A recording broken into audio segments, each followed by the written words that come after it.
on Wednesday.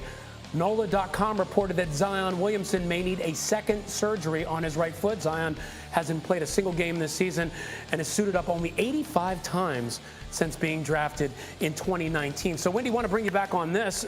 The Zion news took a lot of us by surprise yesterday. What more can you tell us about that? Yeah, so the Pelicans and Zion's family have gone to great lengths to keep his situation confidential. But let's just judge the actions. The actions are he was ramping up to return to play in December. Then they shut him down. And in the first week of January, they said there would be an update in 2 or 3 weeks. It's now been 6 weeks. So I think we can make the assumption that it has not been healing.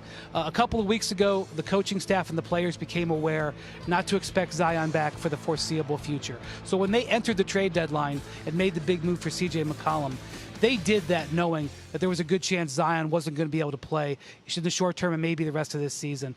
And obviously, this is something that is very concerning. He has now played 85 games and missed 117 in his career. For a guy that's supposed to be a franchise-changing player, it's just been a very disappointing start to his career.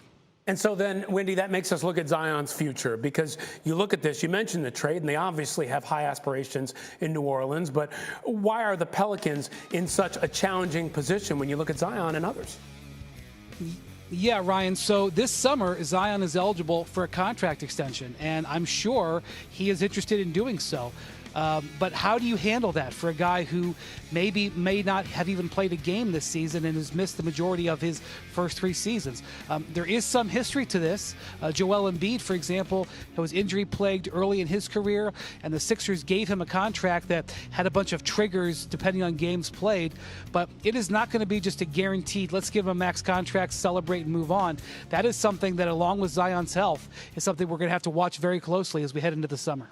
Wow, 2 things I never thought we'd be talking about at this point. The Lakers possibly